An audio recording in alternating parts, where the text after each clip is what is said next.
오늘은 여러분들에게 굉장히 특별한 말씀, 굉장히 은혜가 되는 말씀이면서 동시에 굉장히 부담이 되는 말씀입니다. 베이지처치 5번째 시간으로 봉사에 대해서 생각을 해보려고 합니다. 섬김이라는 것, 남을 돕는다는 것, 교회를 돕는다는 것, 일을 한다는 것은 제약된 본성을 가진 우리 본성과는 너무도 상반되는 내용이기도 하지요. 그럼에도 불구하고 이 봉사가 가져다주는 유익이 있습니다. 그것이 무엇인지에 대해서 한번 생각해보는 시간을 가지려고 합니다.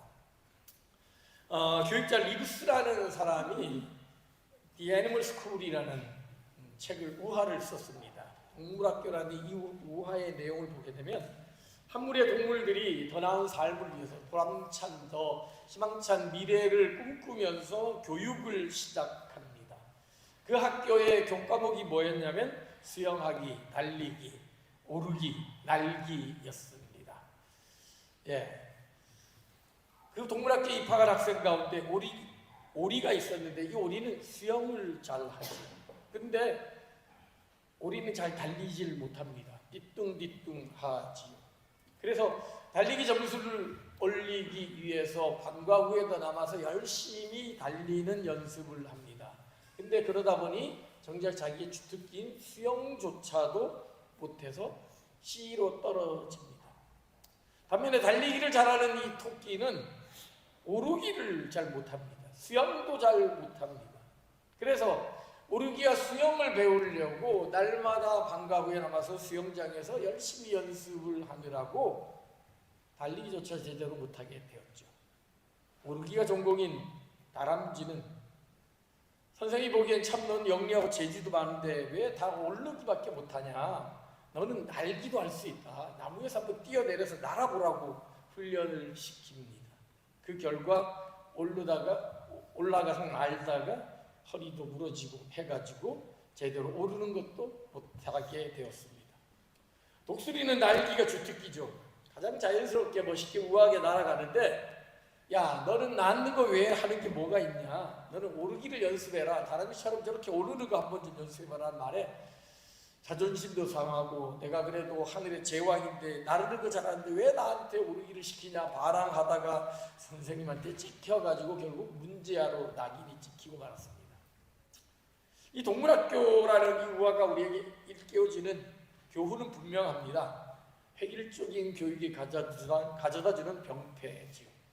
사실 아마 이 사람이 한국 교육을 보고 이런 우화를 쓴 게 아닌가 싶을 정도로 우리는 모든 걸 줄 세우잖아요. 1등부터 꼴등까지. 다른 거 다 필요 없고 성적수도 1등에서 다루는 그 현실을 보면서 이 우화를 보게 되었는데 이 우화가 가지고 있는 또 하나의 교훈이 있습니다. 그것은 오리든지 토끼든지 다람쥐든지 독수리든지 모든 동물들은 제각각 자기가 잘하는 하나 이상의 주특기가 있다는 겁니다. 이것은 사람도 마찬가지입니다. 사람은 누구에게나 자기만이 잘할 수 있는 주특기가 있습니다. 특별히 하나님 믿는 우리 거룩한 하나님의 백성들은 하나님이 주신 은사, 달란트라고 그러죠. 그 달란트가 있다는 거죠. 남들이 하지 못하는, 남들보다 잘하는 그 달란트가 누구에게나 있다는 것입니다. 그래서 도울리라는 신학자는 이런 이야기를 합니다. 하나님의 모세에게 지팡이를 주셨고 다윗에게는 물맷돌을, 삼손에게는 나귀의 턱뼈를, 삼갈에게는 소모는 막대기를, 에스더에게는 고운 용모를, 드보라에게는 시의 재능을, 도르가에게는 바느질을, 아볼로에게는 달변을 주셔서 각자가 은사를 잘 활용할 수 있는 능력을 주셨다. 그렇게 그들은 자신의 은사로 하나님께 쓰임 받았다라고 그렇게 기록했습니다. 그렇습니다. 하나님은 각 사람에게 가장 적합한 은사를 주셨습니다. 모든 사람에게 다양하지만 다르지만 각각의 은사를 주셨다는 것이죠. 그리고 그 은사를 통해서 하나님의 역사를 만들어가게 하십니다. 고린도전서 12장입니다. 사역은 여러 가지나 모든 사람을 모든 것을 모든 사람 가운데서 이루시는 하나님은 같으니 각 사람에게 성령을 나타내심은 유익하게 하려 합니다. 각 사람에게 하나님이 각각의 성령을 주셨고 그것을 통해 유익하게 만드셨다는 것이죠. 오순절 성령 사건 때도 모든 사람들이, 모이는 사람들이 다 성령의 충만함을 받았지만 각자에게 임한 성령의 충만함을 통해서 각각 다른 방언으로 말하기 시작했습니다. 그렇습니다. 하나님은 여러분에게 은혜를 주십니다. 은사를 주시고 달란트를 주셔서 그것으로 하나님의 나라를 위하여 쓰임받게 하시고 하나님의 공동체를 유익하게 만드신다는 것이죠.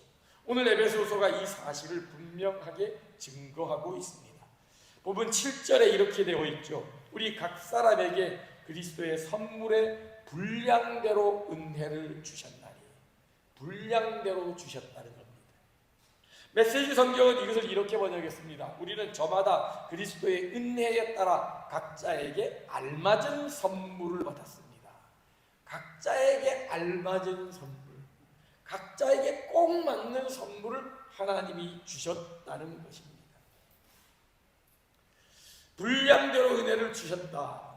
이 말은 그 사람의 특성과 그 사람의 형편과 상황을 가장 잘 알고 계신 하나님께서 그 사람이 가장 잘 발휘할 수 있는 그런 능력을 그에게 허락하셨다는 것이죠. 오늘 에베소 사도는 그 일례로 각 사람이 받은 은사를 소개합니다. 11절입니다. 그 어떤 사람은 사도로, 어떤 사람은 선지자로, 어떤 사람은 복음 전한 자로, 어떤 사람은 목사와 교사로 삼았으니, 이 말씀은 주로 말씀을 전하는 사람들, 앞장서서 일하는 사람들을 일례로 들어서 소개하고 있지만 이것은 동시에 왕같은 제사장으로 모든 사람이 사역자로 살아가는 우리들에게 있어서는 동일하게 전해지는 말씀이라고 할 수 있습니다. 지도자도 다양한 지도자가 필요하다는 것이죠. 일꾼도 다양한 일꾼이 필요하다는 것입니다. 어떤 사람은 사도로서, 어떤 사람은 선지자로서, 어떤 사람은 복음 전하는 자로, 어떤 사람은 목사와 교사로 일해야 된다는 것이죠. 사도적인 권위를 가지고 교회를 세우는 사람도 필요하고, 선지자로서 공동체의 죄악을 지적하며 잘못된 병폐를 헤쳐내는 사람이 필요하는가 하면, 어떤 사람은 목사와 교사로 성도들의 상황을 파악하고 위로하고 신방하고 치유하고 또 말씀으로 양육하는 사람도 필요하고, 하나님을 알지 못하는, 복음을 알지 못하는 사람에게 복음을 전하는 전도자로서의 사명을 감당하는 사람도 필요하다는 것이죠. 그래서 제이시 라일이라는 목사님은 이런 얘기를 합니다. 교회는 모든 종류의 일꾼과 온갖 종류의 도구가 필요하다. 큰 칼만이 아니라 작은 칼도 필요하고, 망치만이 아니라 도끼도, 톱만이 아니라 조각칼도 필요하다. 교회는 마리아만 필요한 게 아니라 마르다도 필요하고, 요한만 필요한 게 아니라 베드로도 필요하다는 거죠. 교회 안에 마리아만 있다면 교회가 어떻게 될까요? 말씀을 사모하여서 예배가 끝나지 않을 것입니다. 너무너무 은혜가 넘쳐가지고 말씀을 사모하느라고 5시간, 10시간, 20시간 지납니다. 어떻게 될까요? 말씀 듣고 예배만 드리다 다 굶어 죽고 말겠죠. 반면에 마르다만 있으면 어떻게 될까요?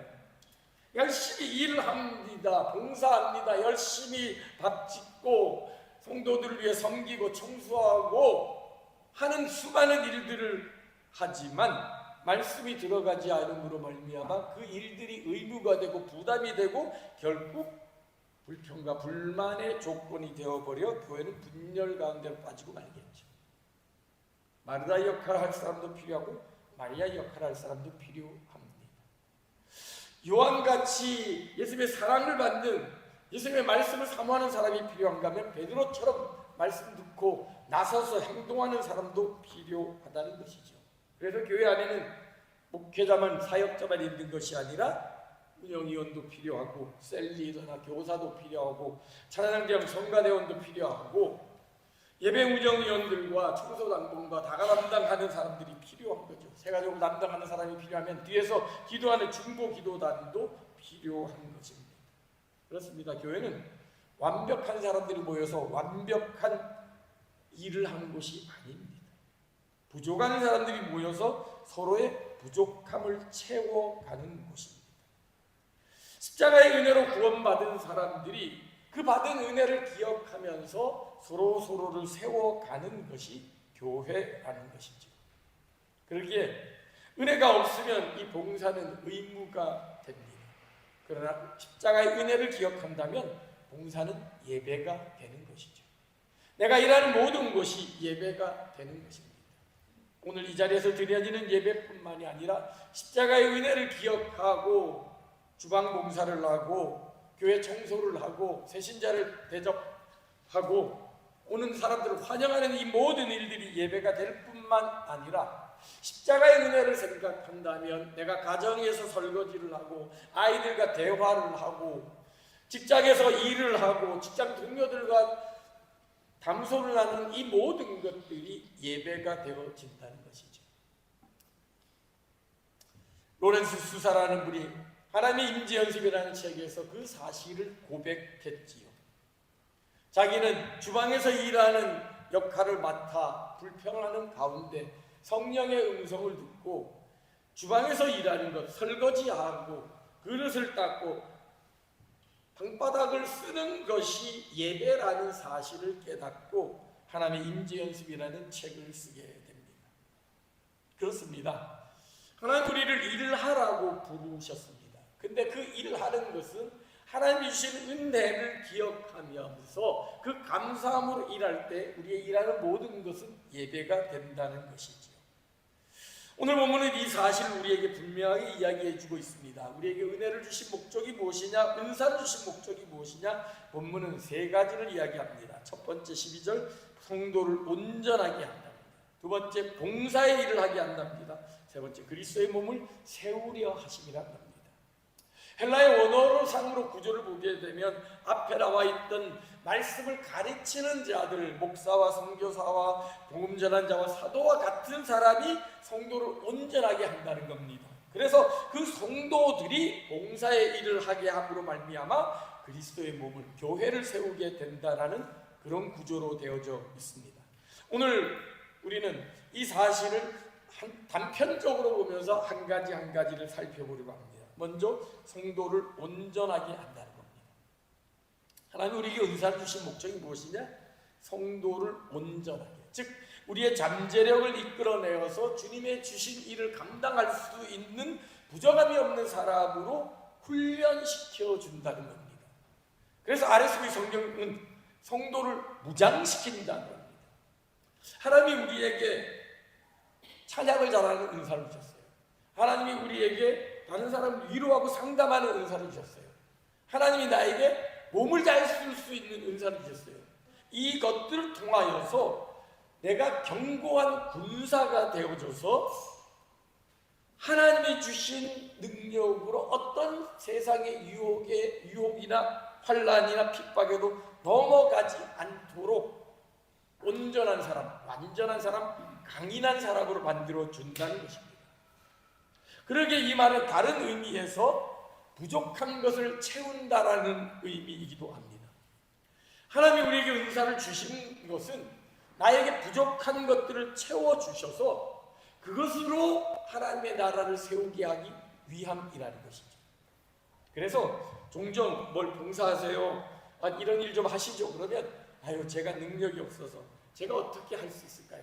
저는 할 수 있는 게 아무것도 없어요 라고 겸손을 가장한 말을 하지만 이 말은 가장 교만한 말이고 심지어 이 말은 하나님을 모독하는 말입니다. 이거 찬양대원으로 좀 섬겨주시죠. 교사로 좀 섬겨주시지요. 예배 안내위원으로 좀 섬겨주시죠. 그럴 때 제가 할 수 있는 게 없어서요, 저는 못해요 라고 말하는 것은 그 사람에게 은사를 주신 하나님을 모독하는 게 된다는 것이죠.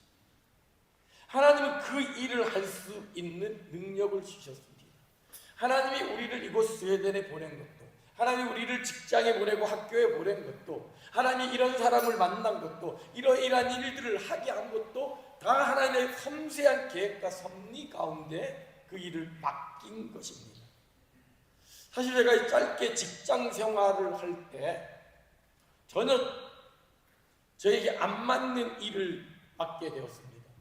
신설 보험회사의 공채 1기로 들어갔는데 보험회사에 들어가게 되면 다양한 일들을 합니다. 제가 총무도 하다가 본사에서 그 외국 보험사와 연결되는 재보험 업무도 맡다가 또 보험금을 계산하고 보험금을 지급하는 그런 보전 업무도 맡다가 한 1년쯤 지나가지고 소장으로 발령이 됐습니다. 벼락 출세라는 거죠. 고향에 영업소를 새로 세운다 그래서 소장으로 발령을 받았는데, 영업소장이 되면 뭘 하는지 아십니까? 요즘은 많이 달라졌더라고요. 제가 20년 전 뭐 이렇게 할 때 하고는 30년 전에 할 때랑 완전히 달라졌는데, 그때는 정말 전투장입니다. 제 앞에 한 30여 명의 아주머니들이 앉아 있습니다. 5, 60대 아주머니들 앞에서 제가 뭘 하냐면 노래를 부릅니다. 자, 여사님 오셨습니까? 오늘도 힘차게 하루를 출발합시다. 호흡 호흡 호흡 할 수도 있다 하시니 예배하고 똑같아요. 그리고 구호 외치고 실적표 쫙 붙여놓고, 그 다음에 증언합시다. 전도해가지고 영업사원 데려옵시다. 그래가지고 포상하고. 근데 제가 가장 못하는 게 뭐냐면, 저는 월남하신 부모님 밑에서 자라서 친척이 별로 없습니다. 근데 명절 때 늘 부모님하고만 지냈지 뭐 삼촌이니 이모니 거의 없었습니다. 그러다 보니 저는 어른하고 대하는 게 굉장히 불편해요. 저보다 나이 어린 사람들이 너무 편한데 나이 많은 사람들하고 대하는 게 너무 불편하고, 특히 여자들하고 대화하는 게 너무 힘듭니다. 그래서 여자 어른들하고 얘기하는 거 뭔 얘기를 할지도 모르는 숙맥가 같은 사람인데, 제가 영업소장이 되고서 1년 이상을 매일 해야 되는 일이 뭐냐? 그런 사람들하고 대화하는 겁니다. 그런 사람들 데리고 다니는 겁니다. 그런 사람들을 독려시켜가지고 뭔가 하게 만드는 겁니다. 너무 힘들었어요. 하나님이 왜 이런 걸 하게 했나? 제가 그 직장에 들어가게 된 목적 딱 하나는 그거였습니다. 돈 벌자. 돈 많이 받고 빨리 3년 안에 돈 벌어서 집 마련해가지고 전세라도 마련해가지고 난 다시 신학교 가야겠다. 이 생각으로 했었는데, 근데 그 1년 반 정도의 그 영업소장 경험이 제가 목회하는데 엄청난 도움이 됐던 거죠. 사람을 대하는 것이 자연스러워지기 시작했고, 나이 많은 어른들을 대해야 되는 것이 어떤 것인지를 배우게 되었습니다. 여자가 어떤 존재인지를 배웠어요. 저는 형하고만 자랐기 때문에 거의 여자들의 세계를 몰랐는데, 여성분들은 이런 분이라는 것을 배우게 됐습니다. 저에게 그 경험이 없었다면 아마 목회하는 데 있어서 굉장히 어려운, 대인관계에 어려움을 겪었을 것입니다. 하나님이 저의 그 부족함을 아시고 저를 보내주셨고, 무려 1년 만에 그냥 남들은 몇 년 걸리는 일을 갑자기 영어소 생기는 바람에 연고지가 저밖에 없어서 저를 소장으로 임명해가지고 1년 반 만에 대리 달고 그렇게 하는 시간을 보냈던 것이죠. 그렇습니다. 그냥 있는 곳에서 하나님이 왜 나를 이곳에 보냈냐, 왜 내게 이 일을 했냐, 왜 내가 이걸 해야 되냐라고 불평하기 전에 그냥 묵묵히 하나님이 알아서 하시겠지라는 마음을 가지고 그 일을 하면 하나님이 우리를 그에 맞게끔 훈련시켜 주시고 감춰져 있던 달란트를 개발하게 하셔서 그 공동체를 유익하게 만들어 주신다고 성경은 분명히 약속하고 있습니다. 우리를 온전케 하신 하나님의 능력을 믿으며 믿음으로 순정함으로 나아감으로 말미암아 우리의 감춰졌던 그 달란트가 드러나고, 그것을 통해 하나님의 공동체를, 내가 속한 공동체를 유익하게 만들어가는 하나님의 사람들이 되기를 주님의 이름으로 축원합니다. 두 번째로 이 일을 통하여서 무엇을 하느냐, 온전하게 만드는 이유가 뭐냐, 내가 건강하게 만드는 게 뭐냐, 아까 말한 것처럼 봉사의 일을 하기 위함이라는 거죠. 일을 하게 하기 위함. 나에게 은사를 주셨는데 노래 잘하는 은사를 주셨어요. 잘 가르치는 은사를 주셨어요. 사람들을 잘 위로하는 은사를 주셨어요. 힘쓰는 은사를 주셨어요. 다른 사람들이 보지 못하는 것을 보는 것을 은사를 주셨어요. 그것을 통해 일을 하게 하기 위함이라는 거죠. 이 봉사의 일이라는 말이 work of ministry지요. 이게 헬라어로 디아코니아입니다. 섬김, 봉사라는 뜻도 있지만 사역이라는 뜻입니다. 무슨 얘기냐? 성도들 온전케 해서 성도들을 사역자로 만든다는 겁니다. 우리 모두는 사역자라는 것이죠. 성경은 우리가 일할 것을 거듭거듭 강조합니다. 바울 사도가 데살로니가 교인들에게 이렇게 얘기하죠. 내가 너에게 명한 것 같이 조용히 자기 일을 하고 너희 손으로 일하기를 힘써라. 심지어 예수님은 일하기 싫어하는 자는 먹지도 말라라고 그렇게 명령하셨습니다. 하나님 우리를 사역자로 부르셨습니다. 하나님께서 우리에게 주신 그 사역자라. 그래서 어떤 사람은 오늘날 필요한 것이 제2의 종교개혁이다 이렇게 얘기합니다. 제1의 종교개혁은 루터가 일으킨 개혁을 통해서 어떤 일이 벌어졌죠? 종교개혁 이전에는 오직 성경은 사제만이 볼 수 있었습니다. 오직 하나님의 계시는 사제만이 받을 수 있었고 일반 성도들은 사제를 통해서 하나님의 말씀을 들을 수 있었고 하나님의 계시를 깨달을 수 있었던 거죠. 그것을 성경을 번역함으로 말미암아서 모든 성도가 제사장이다. 만인 제사장을 주장하죠. 너희는 왕같은 제사장이라고 베드로서가 분명히 기록하고 있듯이 모든 사람이 직접 하나님께 예배할 수 있고 직접 하나님의 말씀을 읽고 들을 수 있고 직접 하나님께 기도할 수 있다는 것을 깨우쳐 준 것이죠. 그래서 면죄부와 같은 말도 되지 않는 성경과도 상관없는 것들이 성경이 아니라는 것을 비로소 깨달아지게 되고 그로 인해 개혁이 일어나게 된 거죠. 오늘날의 필요한 개혁이 무엇이냐? 어느 순간 우리는 내가 제사장으로서 하나님께 직접 예배하고 직접 기도할 수 있음에도 불구하고 나는 바쁘니까 저 사람은 돈을 받는 사람이니까 라는 구분을 통해 사역자와 평신도로 성직자와 평신도로 구분을 해놨습니다.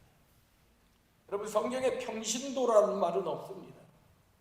이거는 후대 사람들이 만들어낸 겁니다. 레이어라는 영어 말 자체가 없습니다. 성경은 모든 성도가 성도라 그러고 거룩한 하나님의 백성이라 그러고 거룩한 제사장이라 그럽니다. 목회자나 성도들이 신도들이나 모두가 같은 사람인데 다만 시간적으로 역할적으로 다르기 때문입니다. 그래서 저같이 교회에서 사례를 받고 일하는 사람을 전임 사역자라고 24시간 교회를 위하는 전임 사역자라고 부르는 것이고 여러분과 같이 시간을 내어서 오는 사람은 일반 사역자로 부르는 거죠. 모두가 사역자라는 것이죠. 그래서 제2의 종교개혁은 오늘날 만인 제사장에서 한 걸음 더 나아가 만인 사역자가 되어야 된다라고 그렇게 주장합니다. 그렇습니다. 만인 모든 성도가 사역자입니다.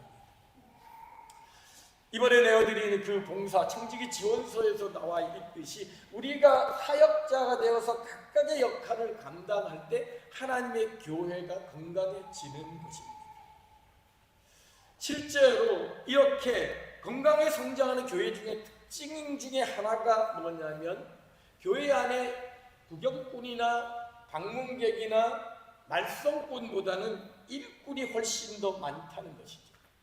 가장 대표적인 교회가 미국 LA에 있는 새들백 교회라는 교회인데 믹 워렌 목사님이 개척해서 세운 교회입니다.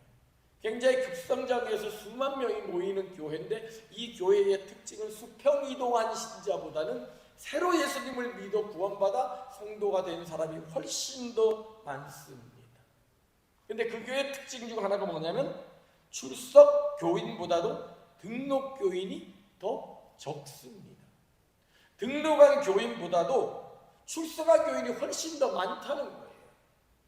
대부분의 한국 교회를 비롯한 모든 교회들이 출석한 교인보다 등록 교인이 훨씬 많습니다. 우리 교회만 하더라도 등록 교인이 몇 명 되는지 아세요? 100명이 훨씬 넘습니다. 150여 명이 됩니다. 근데 출석은 한 7, 80명 정도 보이죠. 절반 정도죠. 그 교회는 거꾸로입니다. 이분이 왜 이렇게 했냐? 오늘날 교회에 나오는 걸 너무 쉽게 생각한다는 거죠. 너무 쉽게 교인을 받아들이고 교회 그냥 나 나오겠습니다 그냥 써주면서 당신 우리 교인이요 이라고 한다는 거죠. 이분의 지적이 이거죠. 로타리 클럽도 가입하려면 회비 내고 소정의 의무를 감당해야 한다. 골프 클럽도 회원들이 해야 될 회비가 있고 해야 될 책임 있고 시간이 있다는 거죠. 저도 요즘 축구 동아리에 들어가 가지고 운동을 하고 있는데 가입비 내야 되죠. 시간 맞추고 가야 되죠. 그거 안 하면 또 코치가 시키는 대로 해야 됩니다. 지난번엔 8시 반에 하는데 조금 교통이 막혀서 8시 31분에 갔습니다. 문이 닫혔더라고요. 밖에서 얼마나 한 10분간 두들겼어요. 전화번호가 없어, 코치 전화번호가 없어갖고 말 안 되고 우리 윌리엄 성도한테 연락하는 날이 그날도록 안 왔고 막 그러다가 결국 그냥 돌아가야만 했습니다. 세상의 클럽도 그런데 어떻게 거룩한 예수 그리스도의 십자가의 보혈의 피로 세운 그리스도의 몸이 교회의 한 지체가 된다는 것을 이렇게 쉽게 왔다 갔다 하는 걸로 할 수 있냐나 이렇게 지적하면서 교회의 이론이 된다는 것은 교인의 임무를 감당하는 것이라고 그렇게 강조했습니다. 그래서 그 교회 가면 얼마나 다양한 사람이 다양하게 일하는지 모릅니다. 베이비시터부터 시작해서 수많은 클럽들이 있는데 제일 인상에 기억에 남던 그 클럽은 그거였어요. 딱 들어가니까 부스를 차려가지고 자기네 클럽에 오라는 거예요. 주일날 예배 끝나고 난 다음에 활동하고 평일에 모이는데 그 중에 하나가 뭐냐면은 폭주족 클럽이었습니다. 폭주족.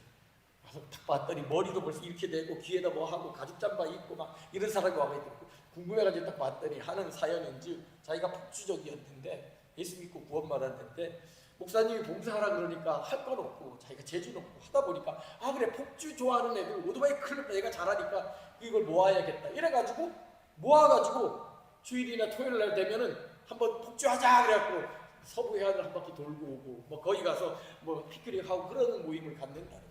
어떤 데는 자동차 수리하는 데가 있고 뭐 다양한 모임들이 있더라고요. 이들은 하나님의 교회를 섬기는 기쁨이 어떤 것인지를 알았던 거죠. 하나님이 나에게 주신 은사가 무엇인지를 알았던 거죠. 예수님이 말씀하십니다. 내가 섬김을 받으려 함이 아니라 도리어 섬기려 하고 많은 사람을 위하여 내 목숨을 대속물로 주려 합니다. 주님은 우리를 섬기기 위해서 봉사하기에 목숨까지 내어놓으셨다는 거예요. 하나님 없는 교회를 세우기 위해서 시간과 물질과 정성과 재능뿐만 아니라 목숨까지 내어줄 정도로 그렇게 섬김을 통하여 하나님의 교회를 세웠다는 거죠. 오늘 에베소서는 이 사실을 분명하게 증거합니다.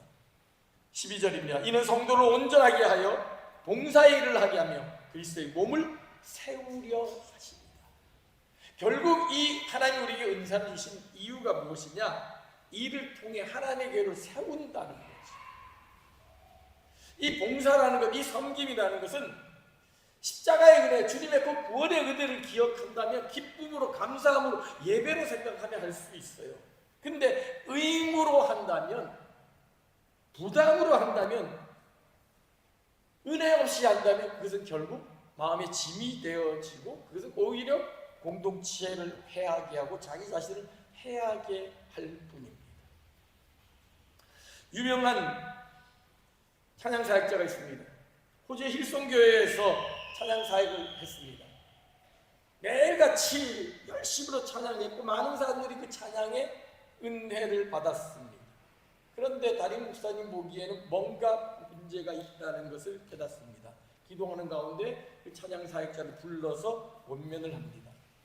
당신 영적 생활에 문제가 있는 것 같으니 지금부터 찬양사역을 내려놓고 하나님과의 친밀한 교제를 회복하도록 해라 했습니다. 갑자기 세상 말로 하면 실직자가 된 이 사람이 너무 화가 나고 담임 목사의 이 조처가 폭정인 것처럼 느껴졌지만 기도하면서 자기 자신을 돌보게 됩니다. 그리고 자기가 찬양했던 이 찬양 사역이 하나님을 찬양하는 것이 아니라 자기를 높이는 것이었고 하나의 쇼에, 하나의 콘서트에 불과하다는 것을 깨닫게 됩니다. 그리고 오랜 시간 하나님 앞에서 회개하고 회복하고 다시 찬양 사역을 시작합니다. 그때 그가 지었던 찬양이 바로 찬양의 열기 끝나면 이라는 찬양입니다. 찬양의 열기 끝나고 모두가 따라갔을 때 그때 예배, 진정한 예배가 시작된다는 것을 깨달았던 거죠. 그렇습니다. 아무리 화려한 찬양, 아무리 화려한 설교, 아무리 열심히 있는 봉사가 있다 할지라도 주의 은혜가 있지 않다면 그 모든 것들은 가식에 불과하고 형식에 불과할 것이고 결국 무너져 내릴 것이라는 거죠. 하나님 우리에게 은사를 주셔서 그 은사로 그리스도의 몸을 세우는 겁니다. 그것을 통해 모두에게 은혜가 되어지고 모두에게 기쁨이 되게 만든다는 거죠.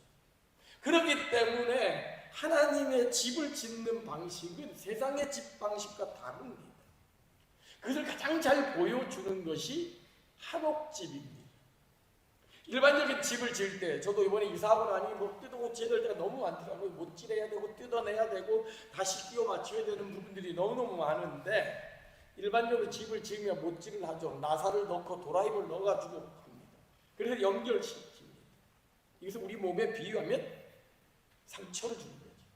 회사에서 어떤 세상 모임에서 서로 상처를 주면서 아유 내가 간도라 내가 돈 때문에 어쩔 수 없이 내가 이거 하나 먹고 살기 힘드니 해야지 하면서 어쨌든 만들어가는 게 세상의 공동체라면 하나님의 공동체는 한옥집을 짓는 것 같습니다. 요철로 서로를 연결하는 겁니다. 죽어도 뭐 요철이 뭔지 아세요? 민준이 작년에 모르겠지. 바로 요철. 요철이라는 거는 이렇게 가다가 톡 튀어나온 부분이 있습니다. 그리고 다른 부분은 이렇게 가다가 쏙 내려간 부분이 있습니다. 요철해가지고 이 튀어나온 부분과 들어간 부분이 연결을 하는 겁니다. 그러면 그 안에 딱 집어넣는 거예요. 나무가 이렇게 기둥이 딱 있으면 끝부분이 하나는 튀어나온 부분, 하나는 들어간 부분입니다. 그 튀어나온 부분이 들어간 부분이 딱 들어가면 고정이 되어지죠. 못이 필요 없습니다. 무엇을 얘기해요? 다른 사람의 장점이 다른 사람의 부족함을 채워준다는 겁니다.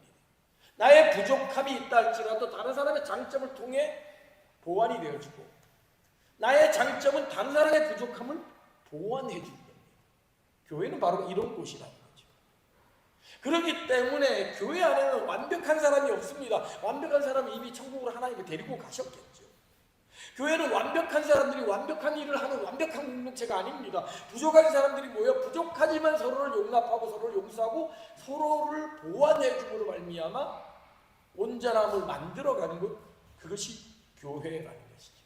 마치 한옥집과 같이 서로의 부족함을 서로의 장점이 보완해 주는 것이 교회입니다. 그래서 성경은 봉사할 것을 서로 봉사하라고 합니다. 베드로전서 4장 각각 은사를 받은 대로 하나님의 여러 가지 은혜를 받은 선한 청지기 같이 서로 봉사하라. 서로 봉사해야 됩니다. 목회자 혼자 일하는 게 아닙니다. 흔히 가다 보면 초신자들이 그런 얘기를 해요. 아니 목사님이 돈 받고 일하고 나는 돈 내고 교회 나오는 사람이니까 일은 다 목사님이 하시는 게 맞지요. 세상 법칙이지. 내가 가진 은사를 가지고 서로 봉사하여 서로 세우는 것이 교회라는 거죠. 심지어 예수님은 뭐라고 말하냐면 사람이 선을 행할 줄 알고도 행하지 아니하면 죄라고까지 얘기합니다. 행하지 아니하면 죄라는 것이죠. 일하기 싫은 자는 먹지 말라는 것이죠. 그만큼 우리가 서로 함께 일해야 될 것을 강조하고 있습니다. 그렇습니다. 그리스도인에게 있어서 봉사는 선택이 아니라 당연히 해야 되는 의무며 순종해야 될 일입니다. 섬김은 무거운 짐이 아니라 은혜 받은 자가 누리는 특권입니다. 봉사는 구원의 조건이 아니라 구원받은 사람이 자연스럽게 하게 되는 삶의 열매라는 거죠. 하나님의 진정한 은혜가 있으면 일하게 됩니다. 어제 감사하게도 주일 일부 예배 찬양 인도자가 이제 사정상 스웨덴 교회로 옮기게 되면서 비게 됐습니다. 당장 찬양 인도자가 없어서 고민하고 있을 때 한 청년에게 부탁을 했어요. 너 한국에서 찬양 인도 좀 했다 그러니까 찬양 인도 좀 하면 좋겠다 일부에 와서. 이랬더니 제가 이 친구에게서 정말 몇 년 만에 몇십 년 만에 정말 감격스러운 말을 들었습니다. 예, 순종하겠습니다. 여러분 순종은 뭐보다 낫다? 제사보다 낫다. 예배보다 낫다. 잘 알죠? 근데 여러분 뭐 좀 해주세요. 그러면 순종하겠습니다 할까요? 아이 목사님 기도해보고요. 아 목사님 그건 제한테 안 맞는데. 아니 목사님 그거는 저 집사가 더 잘할 것 같은데. 이게 제한된 본성을 가진 우리들의 모습입니다. 그냥 하나님의 말씀 앞에 내가 순종한다는 마음으로 내가 해야 될 일이 무엇인지 하나님 감동을 주시는 대로 그 마음대로 해가면 하나님 그 길을 열어주십니다. 이것이 굉장히 나한테는 안 맞고 하기 싫은 일인 것처럼 보였지만 그게 나중에 엄청난 나의 자산이 되어지고 공동체의 유익이 된다는 것, 제가 복음회사 후장 경험을 통해 말씀을 드렸듯이 그러한 일들이 여러분에게도 동일하게 일어난다는 것입니다. 여러분, 그것이 하찮아 보일 수도 있습니다. 중요하지 않은 것처럼, 나에게 맞지 않는 것인 것처럼 보일 수도 있습니다. 그러나 믿음으로 순종하고 나아가면 그것을 통해 하나님의 위대한 역사가 일어난다는 거죠.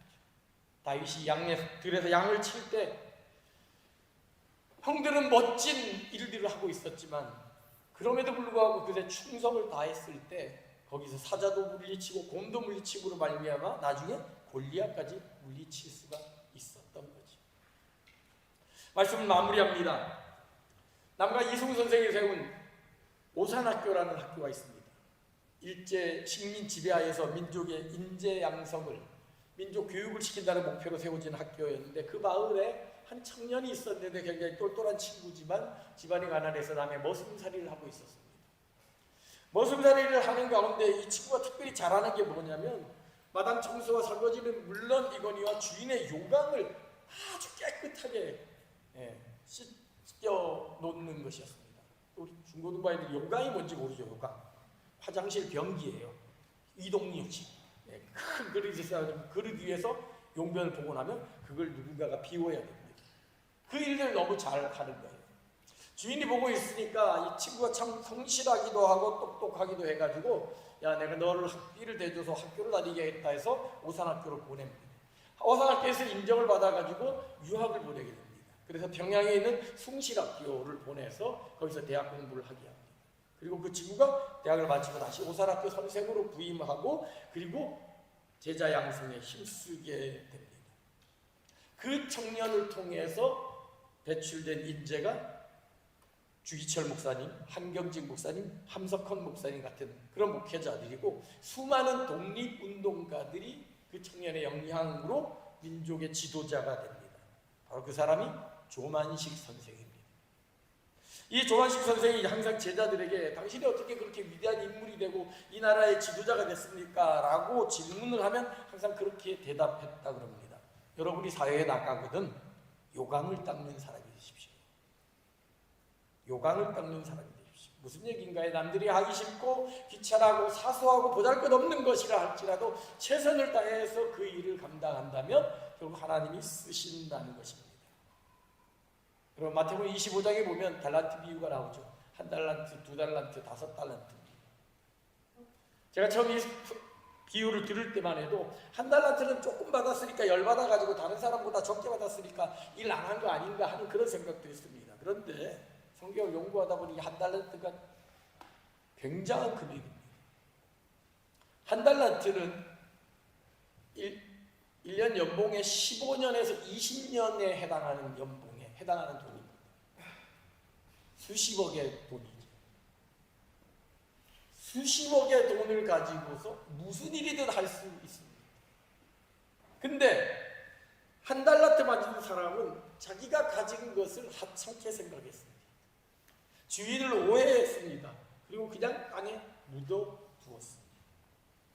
결국 주인으로부터 악하고 게으른 종이라는 책망을 받게 됩니다.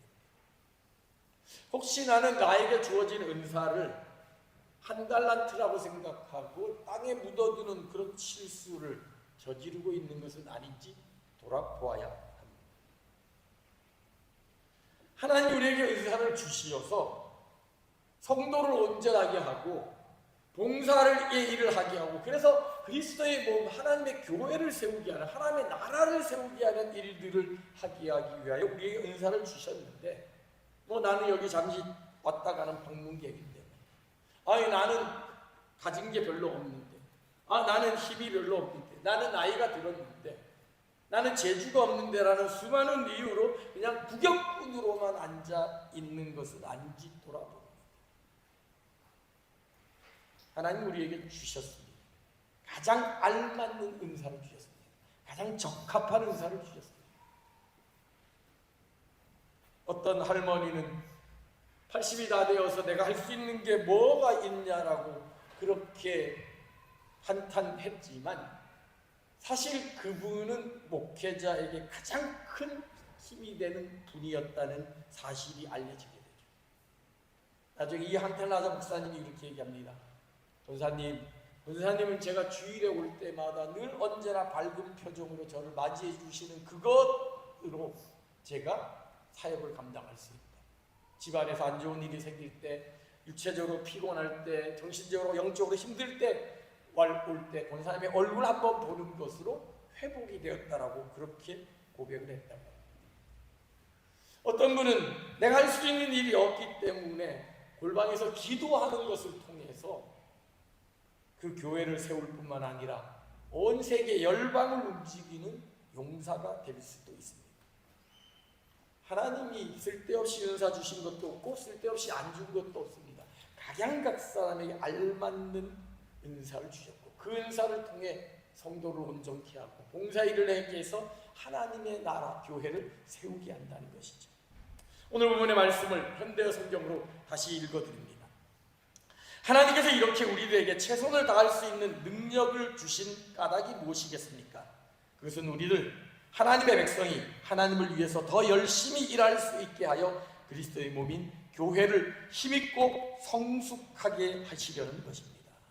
그렇습니다. 하나님 우리에게 특별한 능력을 주셔서 하나님의 교회를 더욱더 온전하게 만든다는 사실을 기억하고 하나님이 주신 그 구원의 은혜를 깊이 누리면서 의무가 아닌 마지못해 하는 것이 아닌 감사의 마음으로 부담이 아닌 기쁨으로 하나님 예배하는 마음으로 하나님의 교회를 섬기고 성도를 섬기고 이웃을 섬김으로 말미암아 하나님의 뜻을 온전히 이루어드리는 진정한 온전한 그리스도인, 온전한 일꾼으로 살아가는 모든 그리스도 골반 한인교회 성도들이 되기를 주님의 이름으로 축원합니다.